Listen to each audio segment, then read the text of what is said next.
fact they're the only duo actually up in this game. Scroll, solo, Pixie, solo. Scroll's being the focus right now from up above, trying to expand, but he's running out of material, and he's running out of material fast. Ari, Cammy, they realize he's building out a wolf. That's a sign of weakness, and they want to take over. They can't let this opportunity slip from their fingers from one team to the next. Pixie gains their attention. Scroll goes up! But Scroll finds nothing! He realizes Cammy's in a metal box, and then there's Pixie all alone on the ground! Scroll with the siphon just in the nick of time! But Scroll, he's still got to keep going forward! Ari never gets a chance to see it coming, but it doesn't matter!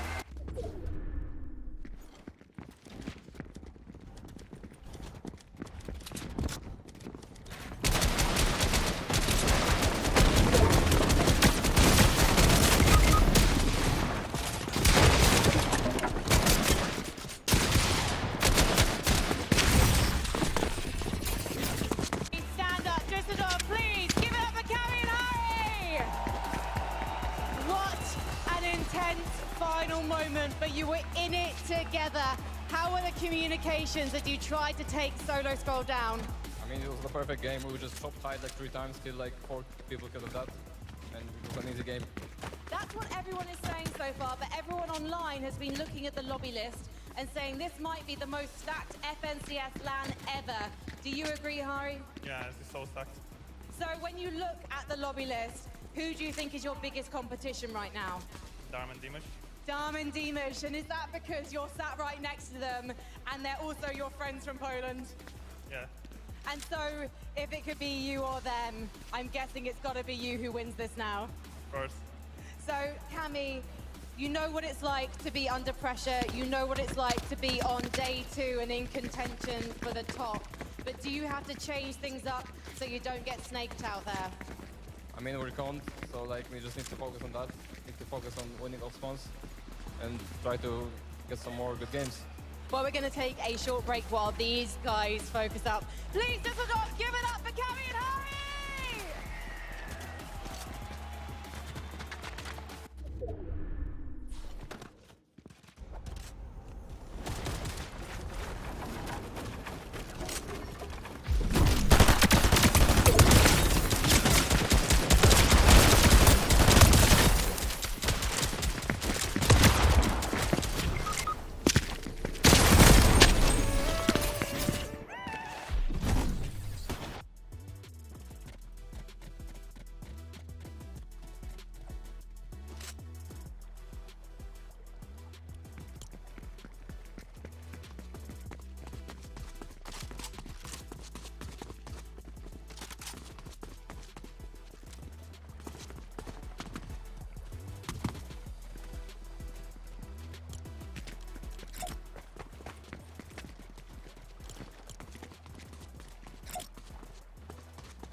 match ago, literally last match. You think you can just switch up that quickly, Pete? Yes, I can. Oh, I'm sorry, I left the E.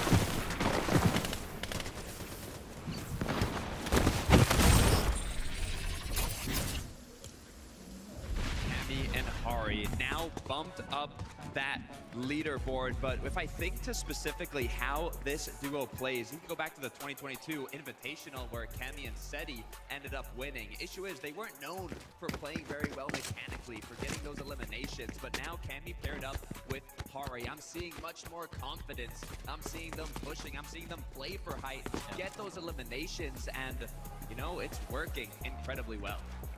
I don't know if you saw what I saw. Sky and Scroll have suddenly broken into the 200-point threshold. Oh, wow. Finding that second place against, obviously, a solo situation against Cammy and Shari, rather. Wow. This team continues to do it. I don't know how they do it, but Scroll, if we're going to put Scroll in solo clutch situations, I'm down. I'm down. Look, I'm down to put either of them in solo clutch situations. Scroll, game one, got 52 points as a solo, once again clutching it out. But the best part is, Sky is just as capable at solo clutching. In the EU Major Finals, he had the...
is going to be super valuable for them. 100%. They're bumping themselves up the leaderboards. Remember, the deal back in 2024, it was the best performing duo, German duo alongside Reason, now paired up with Ju. They have been looking incredibly strong on home turf.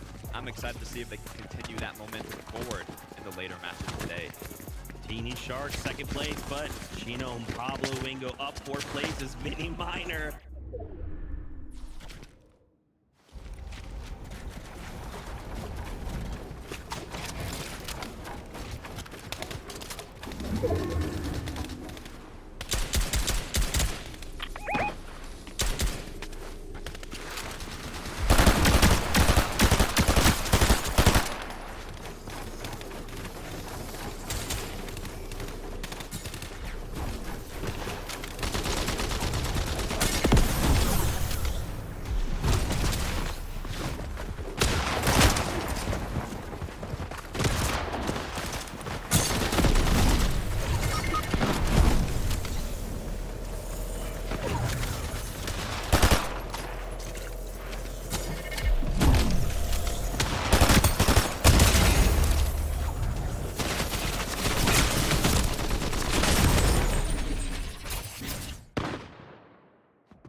Once again, topping the charts on an international stage here at the Major Summit. They are meeting those expectations currently, but we still got more games to play out.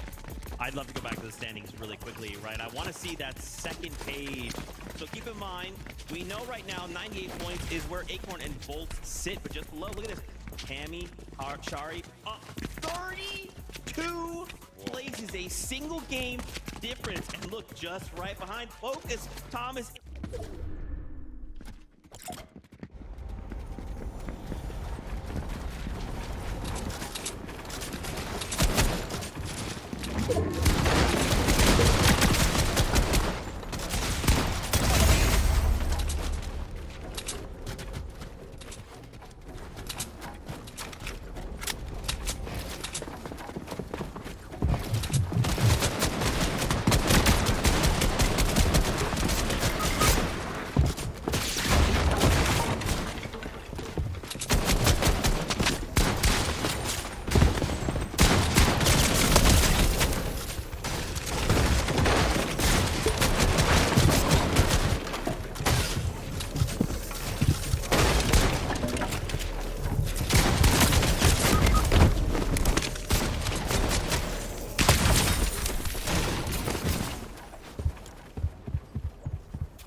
Last-minute switch-up, so I'm definitely starting to feel that pressure. Absolutely, man, and I'd love to tip my hat to Shadow and Virgo. I'm sure Vivid, wherever you are, is probably making some noise. Currently our best-performing NA team. They kind of showed up for a bit of that last game, and then Cammy and Shari said, get out. But still, I love seeing this duel, right? They had that crazy call yesterday. Hey, yeah, we'll go ahead and win this next game, and then went on to do so. So I'm excited to see what else they can bring, right? Like, just look down to the second to fourth. The points are still pretty dang close. I feel like once we get into that 8th game, man, it's going to be really, really close. Yeah, I mean, looking at that, Shadow Virgo, you mentioned it right there, is the 4th place for the...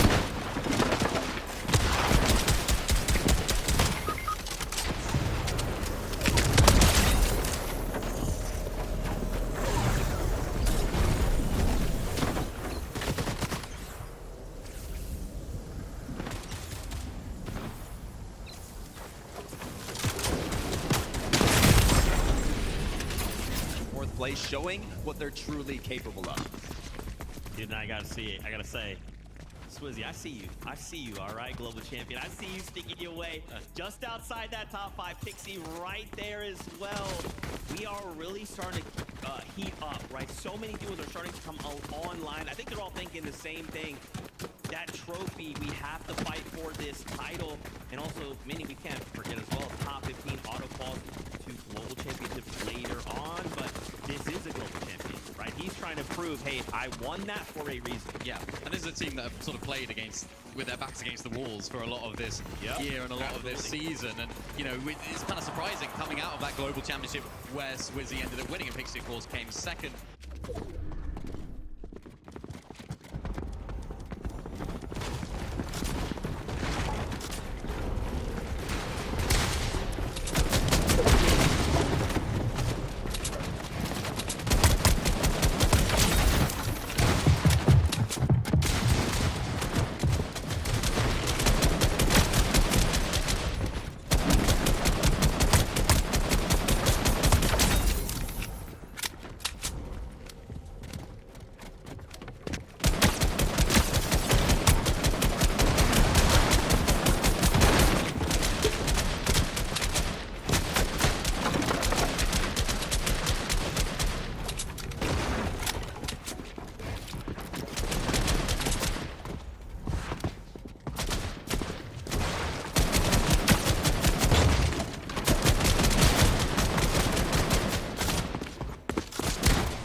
absolutely cooking, and this is what I talked about earlier. Scroll, that thinking ahead, 200 IQ play, waiting for the deal to go ahead and find that finish. I think he did get the points for it though, so that's a really nice solo clutch from him. Yeah, I mean, being on home turf, having the crowd cheering your name, roaring for your success.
Here in Game 4.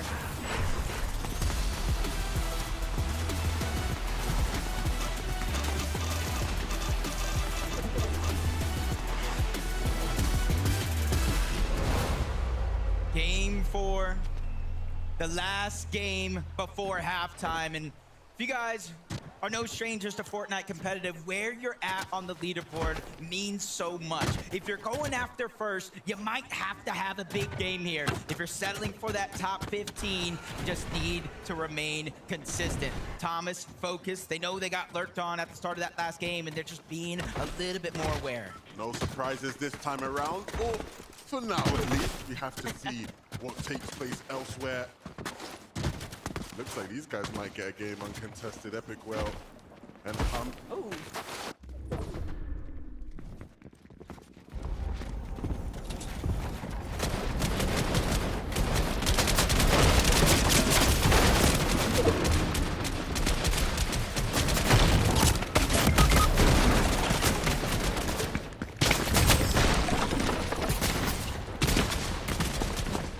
But not the elimination. 2v1. Tinka and resigns the strength in numbers, and that was a little bit of a mismatch. Chap went underneath. He left his teammate alone by himself, and sometimes that's the only second you need. Sometimes you just have to give up the sacrifice, though. Flixie fully understanding that they just weren't going to be able to pull this one back. It's better to just have Chap try and play things through. He can look for the reboot later on, but for Hero and Bacchus, they've got to be feeling great about the fact that they might actually get to experience a game. They've been dealing with Epic Whale and Pump, and we can go back to see where things really started to take off for them. Surprise conning Virgo.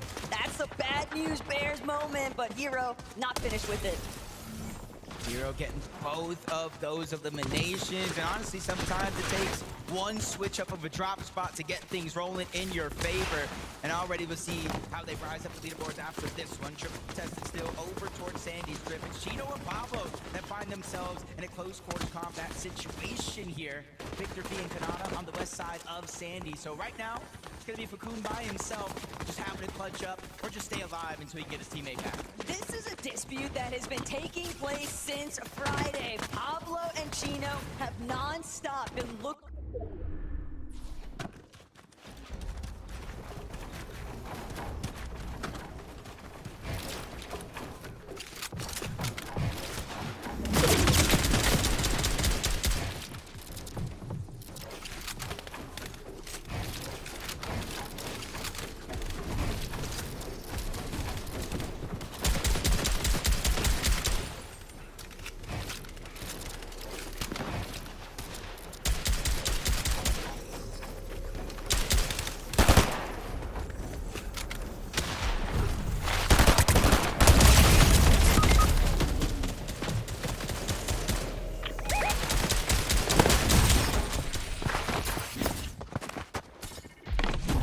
Gets that first knock. The elimination is there, and while on the other side, Focus cleans up one. Thomas now trying to stall out this fight, waiting for his teammate to come back, using their numbers to their advantage, and just firing off on all cylinders. Damo by himself, but not for long, as he gets sent back to the lobby with Kazi. It's just obvious that that Oshi duo was running on fumes here. Unfortunately for them, Thomas and Focus do take full advantage of them being pushed so early. But Poyo, Peterbot, this is unfamiliar territory now.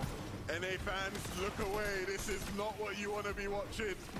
Poyo, who's been the more reliable, it feels like today, as far as staying alive in the duo, goes down at the hands of the Frenchies, and so that leaves Pete to fend for himself and keep this duo fighting in this tournament. Yeah, and that's something when you kind of look at the stats of Peterbot and Poyo on day one, you know, kind of leading in damage, right there with eliminations, but where they placed on the leaderboard is not where you would think a team like Peterbot and Poyo would place. So it's not necessarily the actual fights and mechanics, it's the overall game plan.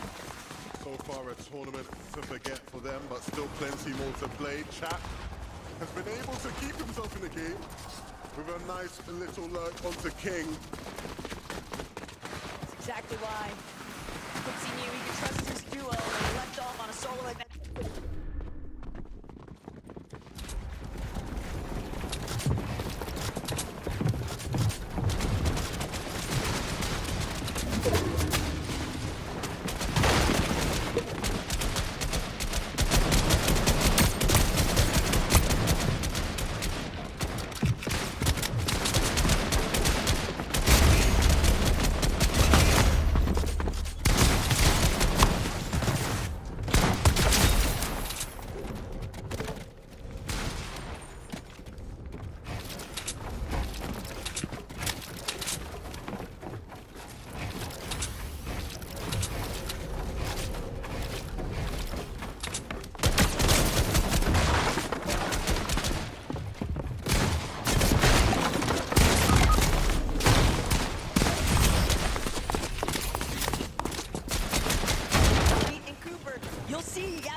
Into the mix.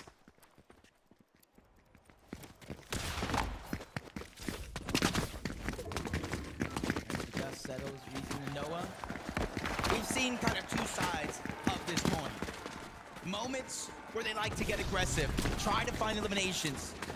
And then moments where they play passive, just like this, lurking. We know these teleporters, a lot of teams like to traverse through, avoid all the chaos that goes above and on the island, but sometimes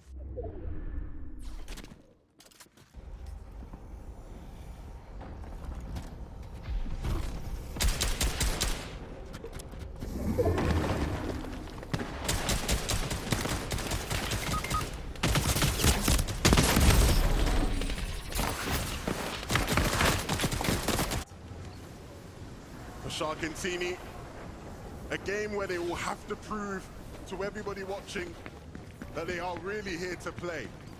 We've seen them win, but after last game's surge disappointments, the question does become, when this team faces a challenge on this stage, can they rise to overcome it? But what really makes things so exciting is that we've seen EU challenge Sky and Scroll before. You can never count yourself as safe, even when the match looks promising, because so many teams like Swizzy and Pixie all just kind of nestling in to these tucked away positions, utilizing every bit of terrain to their advantage. And I think in the case of Swizzy and Pixie, they've always been counted out by many people watching, and understandably when you look at how the year has gone, but that is too much.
Capco and Panzer are even going to try to dive down on him. Both of these teams need to get into the zone before they're eaten alive and damage being taken.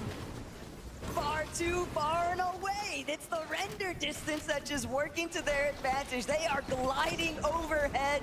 Azers and Ritual, there's not really a whole lot they can do about it either. They know they just got to keep moving forward into the next zone.